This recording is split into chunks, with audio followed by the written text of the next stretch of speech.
Oscar goes to Parasite. Nobody more than us understands the importance of good visual effects. So many great directors nominated this year. I don't know, Chris. I thought there was something missing from the list this year. Oh my goodness, there's so much to get to. Parasite's historic night. Who wore it best? Moments that crossed the line, maybe?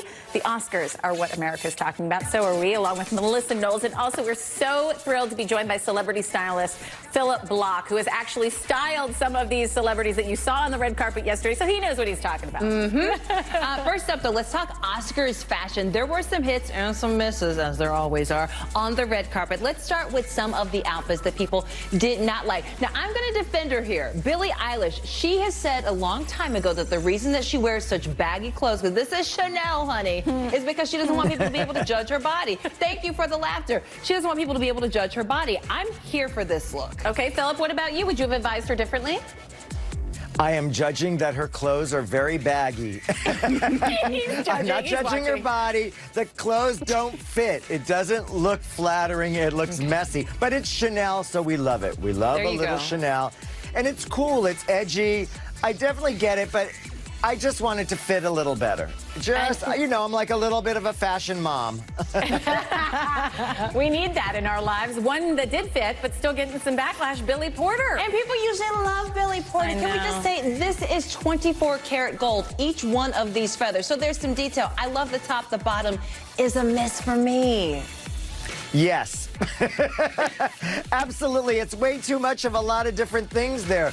The leaves are beautiful, maybe right up close, but the skirt, and it's just a lot. He's just doing a lot. He definitely could tone it down a little. I felt like everybody was like, what the is going on there? I'm surprised he didn't do a headpiece, too, because you know he's known for those headpieces. Right? The hat with the curtain that opened. Oh, my gosh. That was that was an iconic moment. But, Philip, what do you do when you have a client that is out of the box when it comes to fashion? They don't want to be safe. They want to be edgy.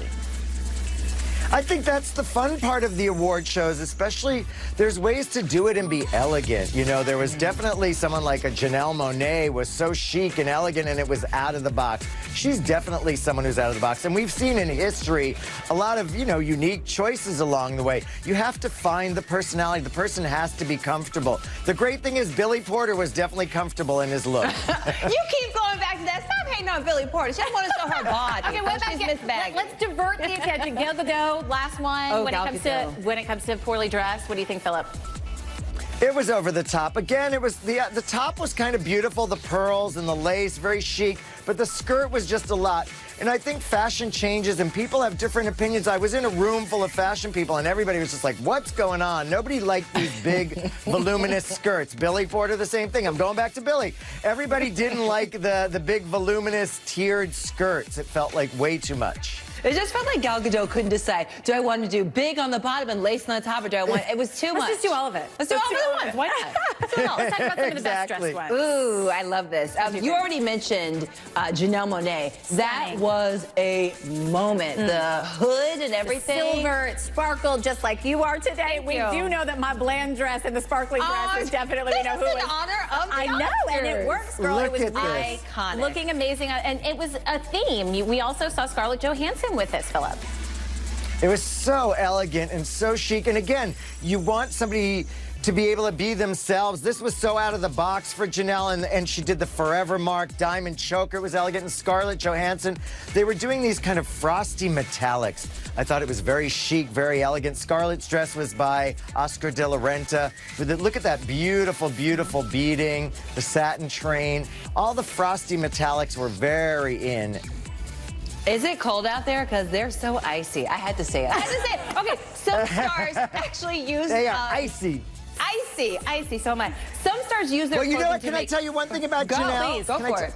168,000 Swarovski crystals on that dress. What? 168,000 Swarovski crystals. Not surprised. And it took 600 hours to make that dress. Of course it did. Someone Why has wouldn't? carpal tunnel syndrome now. Oh, you're awful, but they probably do. Well, yeah, someone has to actually sew that. And also, finally, best dress has to go, in my opinion, Jane Fonda, not just because she wore something that was recycled, but because she still looks incredibly fabulous. Okay. She never ages. She doesn't. She is amazing. And it took 8 hours to get her hair that color. What? Okay. Wait, we have to Isn't talk that about fascinating? It is. 8 hours? We did notice, though, this was part of her political statement, though. You know, she's talked about being Yes. eco-conscious. She's talked about, you know, climate change. And she said, I'm not buying any more clothes. So, I mean, 6 years difference. Well, that and red of course, she still looks jacket. fabulous. The red jacket. Her you have a red scoop on that. jacket. She brought her red jacket that she's been getting arrested in, and that's the last piece of clothing she says she'll buy. So that was, she had that dragged on her shoulder, and then this dress from, there you go. And her dress from 2000. Angelina Jolie wore the same Elie Saab dress to the Oscars in 2014 also, but she did it in a nude color. You know, I think these political statements is something that a lot of people are talking about. Right. In some fashion. I mean, just with Jane Fonda, but also, of course, with some of the things that were said on stage. Let's take a listen.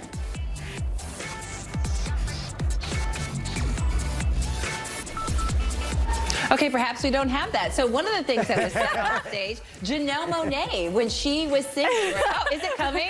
I'm sorry. That was a dramatic pause. Boom, boom, It's boom. the Oscars after all.